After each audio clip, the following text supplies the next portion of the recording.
नमस्कार बच्चों, कैसे हैं आप सभी। आशा है स्वस्थ एवं खुश होंगे। आज हम अपने हिंदी व्याकरण में रस की परिभाषा एवं उदाहरणों का दूसरा पार्ट लेके यहाँ पर उपस्थित हुए हैं। पिछले पार्ट में हमने पढ़ा रस की परिभाषा, रस के 10 या 11 प्रकार। उनमें से हमने श्रृंगार रस, उसकी परिभाषा और उदाहरण देखे, वीर रस की परिभाषा देखी, उदाहरण देखे, करुण रस की परिभाषा देखी, उदाहरण देखे, हास्य रस भी देखा और रौद्र रस भी हमने उसमें देखा, जिसके परिभाषा और उदाहरण मैंने आपको पूर्व में बता दिया था। आज हम आते हैं छठे रस पर। छठा है भयानक रस। तो भयानक शब्द सुन करके ही आपको लग रहा होगा कि कुछ भयानक होने वाला है। तो भयानक रस जो होता है बच्चों, इसमें हमारी जो हमारे भाव निकलते हैं वो कुछ इस प्रकार के निकलते हैं जिसमें कि हमें कुछ अनिष्टकारी होने का बोध होता है कि कुछ अनिष्टकारी हो सकता है, या कोई हमें पिछली घटना याद आ रही होती है जो हमारे साथ घटित हुई हो और बहुत ही भयानक हुई हो। तो इसके लिए भी एक ही परिभाषा है, भाव, विभाव, अनुभाव व संचारी भाव के संयोग से जब। अब यहाँ पर भयानक रस का स्थायी भाव क्या होता है बच्चों? भयानक रस का स्थायी भाव होता है भय। तो यहाँ पर हम कर देंगे, जब भय नामक स्थायी भाव अपनी चरम सीमा पर पहुँचता है तो वहाँ पर भयानक रस की उत्पत्ति होती है।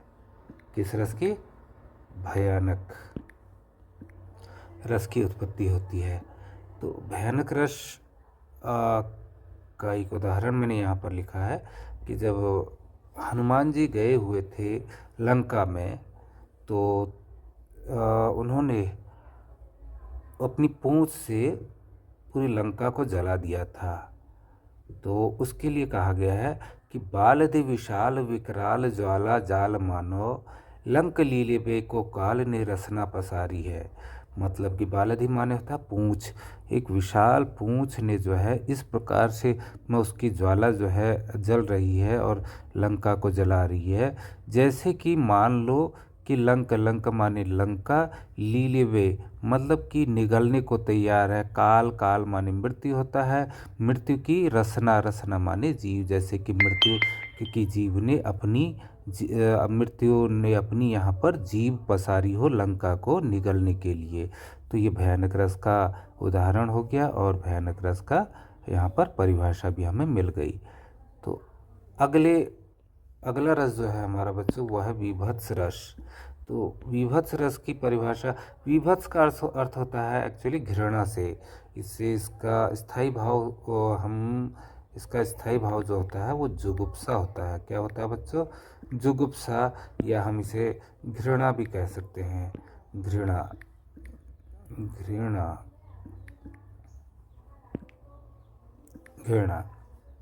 तो यहाँ पर हमारा जो परिभाषा बनेगी बच्चों वो क्या बनेगी कि भाव, विभाव, अनुभाव व संचारी भाव के संयोग से जब जुगुप्सा नामक स्थायी भाव या घृणा नाम, जो भी आप लिखना चाहो वो यहाँ पर चलेगा, घृणा नामक स्थायी भाव अपनी चरम सीमा पर पहुँचता है तो वहाँ पर किस रस की उत्पत्ति होती है? विभत्स रस की उत्पत्ति होती है। ठीक है। तो विभत्स रस, कोई भी चीज़ ऐसी है जो आपको बहुत ही अच्छी नहीं लगती है, घृणा जिससे उत्पन्न होती है, उसको हम विभत्स रस में लेते हैं बच्चों। तो विभत्स रस का एक उदाहरण मैंने ये लिखा है, शायद ये भारत पाकिस्तान युद्ध हुआ था या जिस टाइम में बंटवारा हो रहा था भारत और पाकिस्तान का, तो उस दौरान किसी कवि ने लिखी है ये पंक्तियाँ कि इतना नरसंहार हुआ था उस टाइम कि अंदर भी डेड बॉडीज़ पड़ी हुई थी, बाहर जहाँ देखो तलवारों से काट के लोगों को मारा गया हुआ था। तो ये उसी कवि की दो पंक्तियाँ हैं कि अंदर लाशें बाहर लाशें, जनपथ पर सड़ती हैं लाशें, आंखें निसंशय दृश्य देख मुद जाती घुटती हैं सांसें। तो कवि कह रहा है कि जो है अंदर देखो तो लाशें ही पड़ी हैं, जनपथ पर, जनपथ माने लोगों के चलने का स्थान, जनपथ जो होता है, पर सड़ती हैं लाशें, उनको कोई देखने वाला नहीं है, कोई उनका क्रियाक्रम वाला करने वाला नहीं है। आंखें निरशंस या दृश्य दे, ऐसा निरशंस दृश्य को देख करके, ऐसा भयानक दृश्य देख करके जो है मुद जाती, आंखें बंद हो जा रही हैं स्वतः ही, और सांसें उसकी दुर्गंध से, क्योंकि लाशें हैं तो दुर्गंध आ रही होगी तो उससे घुटती हैं सांसें, तो सांसें भी उससे घुट रही हैं। तो ये हमारे पास था विभत्स रस की परिभाषा और उसका उदाहरण साथ में मैं ये पिक्चर आपके लिए हेल्पफुल रहेगी करके, तो ये पिक्चर भी आपके लिए लगाई गई है बच्चों। अब आगे हम आते हैं शांत रस में। शांत रस जो है बच्चों, नाम ये शांत, यानी कि किसी भी मोह माया द्वेष राग या विलासितापूर्ण जीवन सबसे हटकर जो इंसान रहता है, तो उसमें एक रस उत्पन्न होता है जिसे हम कहते हैं शांत रस। तो यहाँ पर इसकी परिभाषा, इसका स्थायी भाव क्या होता है बच्चों? इसका स्थायी भाव भी शांत होता है। शांत रस का स्थायी भाव होता है शांत। ये क्या है इसका स्थायी भाव? स्थायी भाव,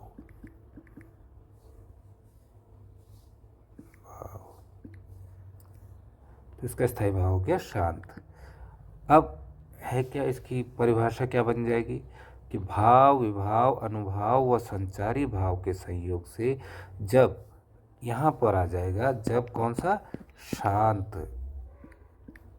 शांत नामक स्थायी भाव अपनी चरम सीमा पर पहुँचता है तो वहाँ पर शांत रस की उत्पत्ति होती है। किसकी? शांत रस की उत्पत्ति होती है। तो ये शांत रस हो गया। अब ये देखो, मैंने यहाँ पर एक पिक्चर भी दिखा रखी है कि यहाँ पर ये कोई बाबा जी हैं, इनको अब कुछ चाहिए नहीं जीवन में, सब कुछ से अपने मोह माया राग द्वेष और जो भी विलासितापूर्ण जीवन होता है उससे हट करके ये यहाँ बैठे हुए हैं। तो इसका एक उदाहरण है कि कबीर का है, ये दोहा है एक, शायद कबीर का ही है। तो कबीर जी ने कहा है, मन रे तन कागद का पुतला, लागे बूंद बिनसी जाए छिन में। मन से बात कर रहे हैं कबीर जी कि अरे मन, तू क्या है? तू तो केवल, अरे मन, ये जो तेरा तन है यानी कि शरीर है, ये केवल एक कागज़ का पुतला है या खिलौना है। लगे बूंद बिनसी जाए छिन में, जिसमें कुछ पानी की बूंदें लग जाती हैं और ये नष्ट हो जाता है। जिस तरीके से कागज़ का पुतला नष्ट हो जाता है पानी से, उसी तरीके से तेरा भी ये शरीर क्षणभंगुर है, नश्वर है और ये जल्द ही समाप्त हो जाएगा। इसलिए इस पर कोई भी इसका कोई मोह मत रख इसमें। ठीक है बच्चों, तो ये हमारा शांत रस था। और अब आते हैं हम, इसका एक और उदाहरण लिखा था मैंने, अबलौनसानी अपनौनसी हों, तो ये भी उसका हो सकता है कि अभी तक मैं जानता नहीं था, अब नहीं छोड़ूंगा। तुलसीदास की रचना है वो, श्री राम जी के लिए लिखा था। फिर हम पहुंचते हैं अद्भुत रस में। अगला रस है हमारा अद्भुत रस। तो अद्भुत रस बच्चों, ये अद्भुत का अर्थ आपको पता ही होगा कि जिसमें क्या होता है कि जिसमें कोई विस्मय होता है। विस्मय मतलब आदमी सरप्राइज्ड हो जाता है, ठीक है, आश्चर्यचकित हो जाता है। तो वहाँ पर इस रस की उत्पत्ति होती है। अद्भुत रस का जो आपका स्थायी भाव होता है वो क्या होता है? विस्मय। क्या होता है? विस्मय। विस्मय, विस्मय। तो विस्मय जो है का अर्थ होता है चकित, चकित हो जाना, या विस्मय या चकित, दोनों आप चकित भी लिख देंगे तो कोई दिक्कत नहीं है। विस्मय इसका स्थायी भाव हो जाता है, स्थायी भाव। तो अब इसकी जो परिभाषा निकल के आती है वही आएगी, भाव विभाव अनुभाव और संचारी भाव के संयोग से जब जब विस्मय नामक, कौन सा, विस्मय, विस्मय नामक स्थायी भाव रस दशा को प्राप्त होता है, तो वहाँ पर क्या हो जाता है, अद्भुत रस की उत्पत्ति होती है, अद्भुत रस की उत्पत्ति होती है।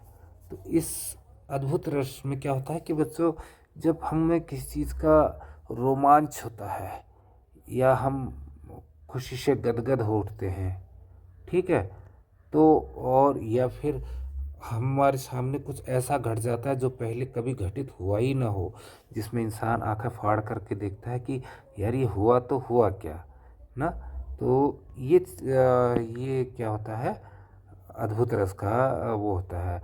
जैसे कि मैंने ये आपको तस्वीर में दिखा रखा है यहाँ पर कि क्या दिखाया है यहाँ कि यशोदा माता जो है ये इनको,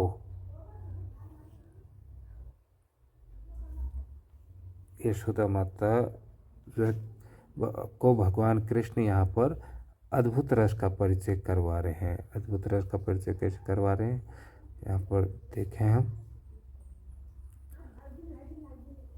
हाँ, तो देखिए, जब भगवान कृष्ण एक दिन मिट्टी खा रहे थे, तो मिट्टी खाते हुए उनके मुंह से मिट्टी निकालने के लिए यशोदा माता ने जैसे ही उनका मुंह खोला तो उन्हें क्या दिखा, भगवान कृष्ण के मुंह पर पूरा का पूरा ब्रह्मांड, उसमें घूमते हुए नक्षत्र, तारे, ग्रह सब घूमते हुए दिखे। तो जिससे उनके हृदय में जो है कौन से रस की उत्पत्ति हुई, अद्भुत रस की, ठीक है। अब अद्भुत रस का उदाहरण इसी पर लिखा है मैंने कि देख यशोदा शिशु के मुख में सकल विश्व की माया, क्षण भर को वह बनी अचेतन, हिल न सकी कोमल काया। तो यह यशोदा ने जब शिशु के मुख में यानी कि बाल कृष्ण के मुंह में देखा कि पूरे विश्व की माया देखी, पूरा विश्व किस तरीके से चलता है, किस तरीके से ग्रह जो है परिक्रमा कर रहे हैं, किस तरीके से नक्षत्र परिक्रमा कर रहे हैं, किस तरीके से जो है तारे परिक्रमा कर रहे हैं, किस तरीके से पूरी गैलेक्सी परिक्रमा कर रही है और किस तरीके से पूरा ब्रह्मांड जो है घूम रहा है या विचरण हो रहा है उनके मुंह में। तो उसे देख करके क्या हुई, वो क्षण भर को वह बनी अचेतन। अचेतन माने होता है कि जैसे कोई चेतन अवस्था से मुक्त हो जाना, बेहोश जिसे कहते हैं हम, कि एक टाइप की बेहोश हो गई, वो हिल न सकी कोमल काया, जिसके कारण जब इंसान अचेतन हो जाएगा तो अंडरस्टूड है कि जो है उसकी काया यानी कि शरीर हिल नहीं सकेगा। तो इसीलिए लिखा गया कि देख यशोदा शिशु के मुख में सकल विश्व की छाया, क्षण भर को वह बनी अचेतन, हिल न सकी कोमल काया।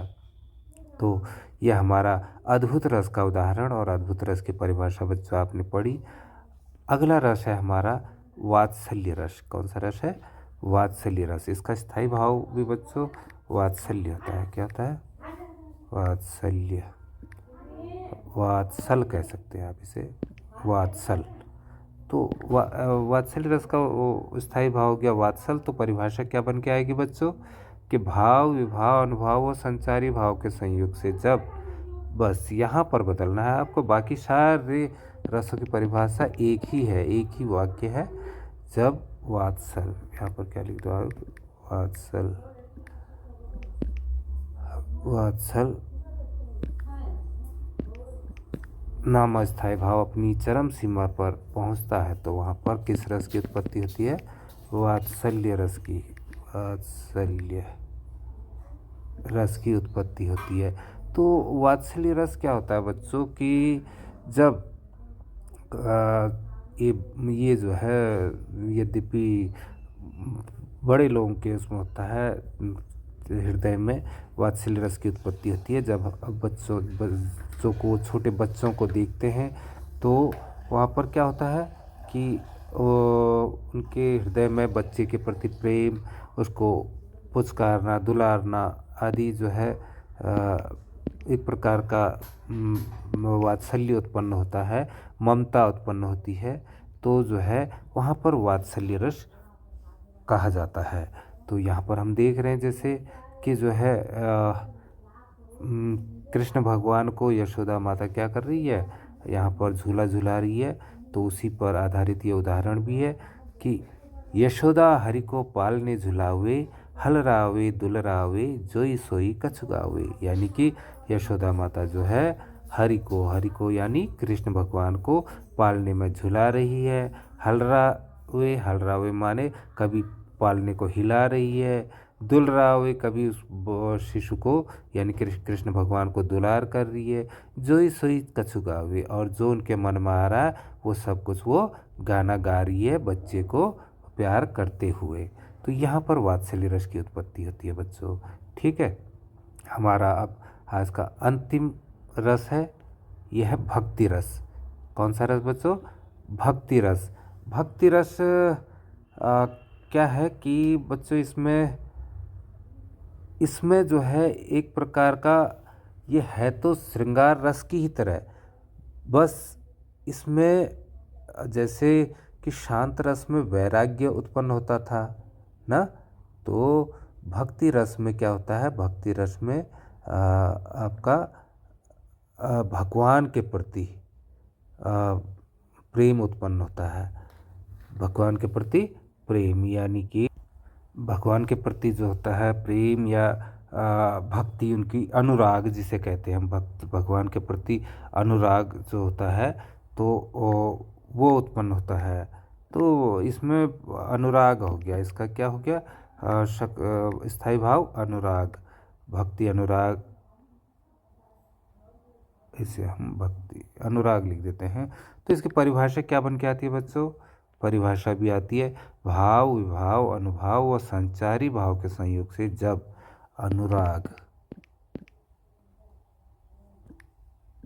अनुराग नाम स्थायी भाव अपनी चरम सीमा पर पहुंचता है तो वहाँ पर भक्ति रस की उत्पत्ति होती है। ठीक है बच्चों, तो यहाँ पर हम देख रहे हैं चित्र में भी कि इस चित्र में हम देख सकते हैं कि मीरा यहाँ भगवान कृष्ण के भक्ति में लीन है, और सामने भगवान कृष्ण है नहीं, उनकी तस्वीर है, लेकिन वो इस कदर लीन है कि वो उन्हें वास्तविक रूप में देखती है और सारी दुनिया से मोह माया त्याग कर वो उन्हीं की भक्ति में जुट जाती है। इसका उदाहरण भी है कि जैसे मेरो तो गिरधर गोपाल दूसरो न कोई, जाके सिर मोर मुकुट मेरो पति सोई। अब बच्चों है क्या, मैंने आपको कहा था कि जो है इसमें भगवान से इतना ज़्यादा अधिक अनुराग हो जाता है कि यहाँ पर मीरा भी कृष्ण को क्या कह रही है कि मेरो तो गिरधर गोपाल दूसरो न कोई, मेरे जो हैं वो केवल और केवल गोपाल यानी कि भगवान कृष्ण मेरे हैं, दूसरा कोई नहीं है। जाके सिर मोर मुकुट, जिसके सिर पर क्या है, मोर का मुकुट है, मोर का पंख लगा रहता है ना कृष्ण भगवान के सर पर, तो मेरो पति सोई, वही मेरा पति है। यानी कि जो है भक्ति मार्ग पर इतना तल्लीन, इतना हो गई है, चली गई है मीरा कि उन्होंने इतना भक्ति मार्ग में जाते हुए कि भगवान कृष्ण को अपना पति मान लिया है, जबकि वे एक पिक्चर में है, फोटो में है, उनके सामने भी सदृश्य नहीं है, अदृश्य हैं, लेकिन जो है समाज के सामने भी अदृश्य है, पर वो उन्हें ही अपना पति मानती है। तो केवल श्रृंगार रस और इस भक्ति रस में अंतर इतना ही है कि भगवान निरंकार होते हुए भी और अदृश्य होते हुए भी जब इंसान उनके अनुराग में खो जाता है तो वहाँ पर भक्ति रस की उत्पत्ति होती है। और श्रृंगार रस में नायक सामने होता है, तो जो है श्रृंगार रस में संयोग श्रृंगार की उत्पत्ति होती है। अगर वो दूर होता है तो वहाँ पर वियोग श्रृंगार की उत्पत्ति होती है। तो ये बच्चों हमारे रस का टॉपिक यहाँ पर समाप्त हुआ। आशा है कि आप लोगों को अच्छा लगा होगा, समझ में आया होगा। और अगर आपको अच्छा लगा तो आप कृपया इसे लाइक करें, सब्सक्राइब करें और शेयर करें। तो बच्चों इसके साथ ही विदा लेते हैं। आपका दिन मंगलमय हो। धन्यवाद। Bye bye.